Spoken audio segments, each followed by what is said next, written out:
The Asantehene visited the National Civil Rights Museum in Memphis, Tennessee, steadfast in its mission to share the culture and lessons from the American Civil Rights Movement and explore how this significant era continues to shape equality and freedom globally. Established in 1991, the National Civil Rights Museum is located at the former Lorraine Mortal, where civil rights leader Dr. Martin Luther King Jr.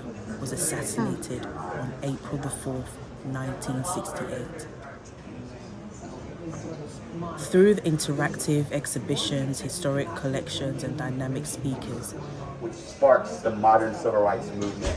Several weeks later, Mrs. Rosa Parks refuses to give up her seat, as we saw in a Montgomery, Alabama bus. Dr. Trump will continue to take this into Albany. We're doing. So, not going to make anybody sing. Don't worry about it. But you'll know that with in the African diaspora musical tradition, that we have a unique way of how we clap. We take those rhythms that are rooted in Africa and our heritage, and we use them to as part of our musical tradition. One of the things that happens is there's this woman here named Bernice Johnson Reagan, who's right here. She was part of the Albany movement. This is a group of people who are trying to desegregate Albany. It was one of Dr. King's few failures because the sheriff of Albany read his book, Strength to Love, and used the nonviolent tactics against him. But what grew out of this is the SNCC Freedom Singers, and music really came out of this particular moment. Bernice Johnson Reagan grew up in the black church, and she was used to singing at everything, right? So they do go to a march and she'd start singing. Well, she got arrested, and she said that she sang in jail, and she sang until her voice got hoarse. She lost her voice. She came out, and at the next march, they said, "Sing, Bernice." And when she sang, she said her voice sounded different. And she was an accomplished ethnomusicologist, and what she said about that moment was, there was something that she was doing that was stepping into the tradition of her ancestors and singing and preserving this music. And that the suffering that she experienced went on to impact her voice. And so every time she sang out, she was renewing and preserving that oral tradition that she had inherited from her enslaved ancestors. It's incredibly powerful and important. She would later go on to found the group Sweet Honey and the Rock and do a lot of work nationally and internationally. Our next stop, ladies and gentlemen, is Birmingham, also known as Birmingham. The Reverend Dr. Martin Luther King Jr. was invited to the city of Birmingham by one of his closest aides, the Reverend Fred Shuttlesworth. They knew that if they could desegregate the city of Birmingham, that the rest of the country would fall into suit. On Good Friday of 1960. In 1941, this gentleman here, A. Philip Randolph, decides to call for a march on Washington. He wants President Franklin Roosevelt to desegregate the defense industries, the industries that are building the guns and the weapons for World War II. Franklin didn't want to have to fight a war on two fronts, and there was a campaign at the time called Double Victory. Victory at home and victory abroad. So Roosevelt compromises and desegregates the defense industries. This march is put on hold, and it actually doesn't happen again until 1963.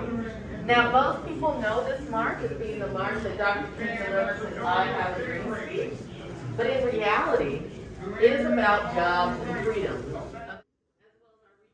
The special events, the museum offers visitors a chance to walk through history and learn more about the tremendous and inspiring period of change. STAX, National Council of Churches, and many stories.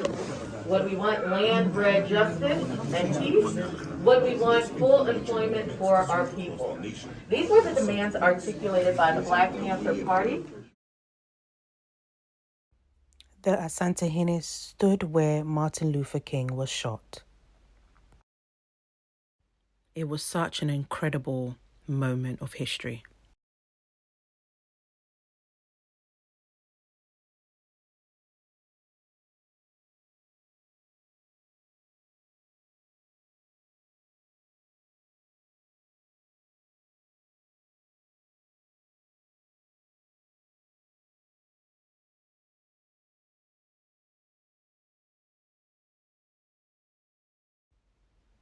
The Asantehene visited the largest express transportation company in the world, FedEx, headquartered in Memphis, Tennessee. Frederick W. Smith, a Memphis businessman in the U.S. Marine Corps veteran, began a company named Federal Express in 1973. With 14 small aircraft flying from Memphis International Airport, Smith wanted to build a reliable overnight delivery system. Few others thought it was possible. FedEx has called Memphis home for almost 50 years, employing nearly 30,000 people and counting.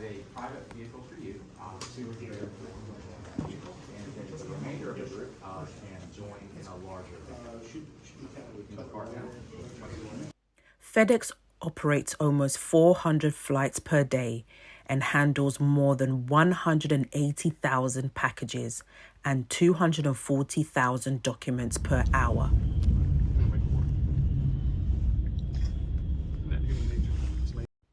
More than 4.47 million metric tons of cargo were handled by FedEx in 2018, an increase of 3.1% compared to 2017. Memphis is the home of FedEx Express. Memphis-based FedEx has more than 450,000 employees across the globe.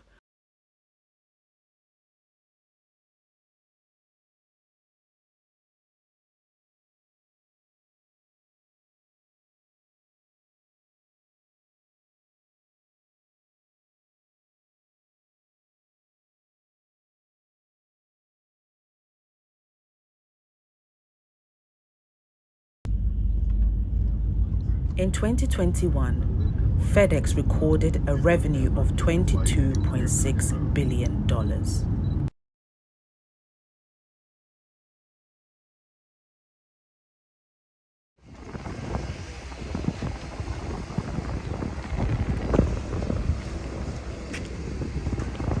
If you want to follow me over this way.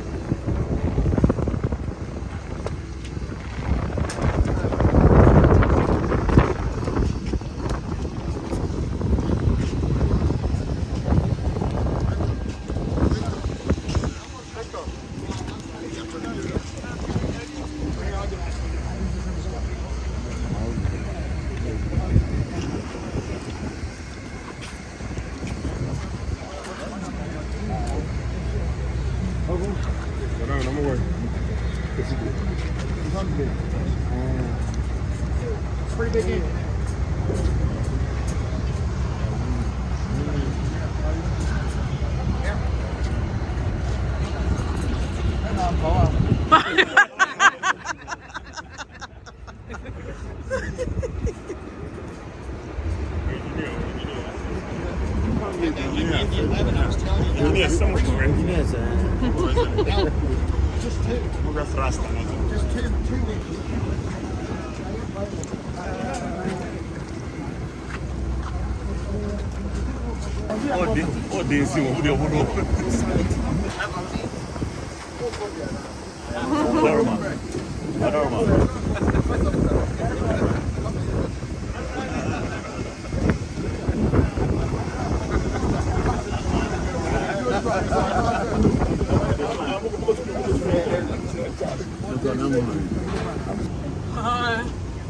Ano han say there?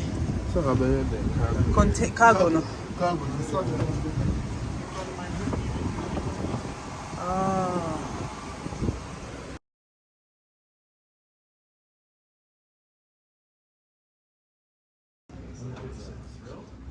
Next, we're going to go to have a flight system.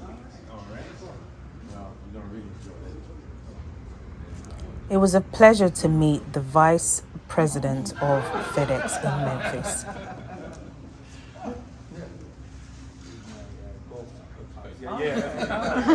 We'll see you later. Looking forward. Thank you. Enjoy.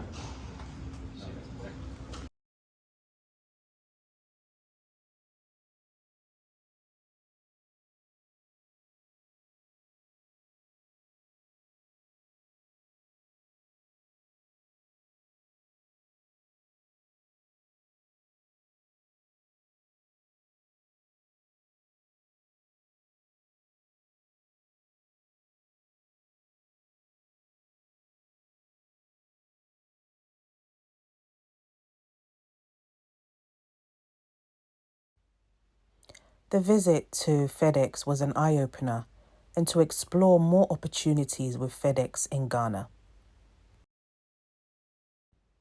The Asantehene also visited Graceland, the home of the legend Elvis Presley.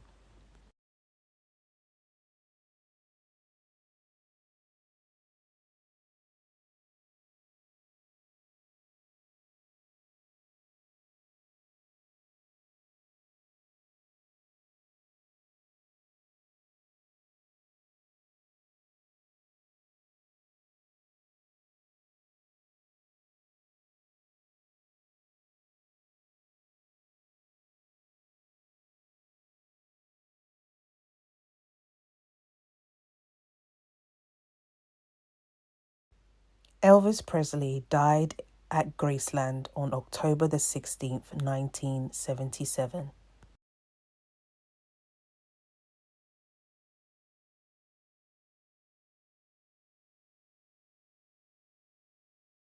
The $45 million, 200,000 square foot state-of-art entertainment complex features the world's largest and most comprehensive Elvis Museum in the world. Elvis the Entertainer Career Museum. It is also home to Elvis Presley's Motors, the new automobile museum, as well as 2 restaurants, discovery exhibits, and a sound stage. The total economic impact on the City of Memphis from Graceland visitors is estimated to be $150 million per year. Since opening to the public in 1982, Graceland has hosted more than 20 million visitors. Graceland welcomes over 500,000 visitors a year.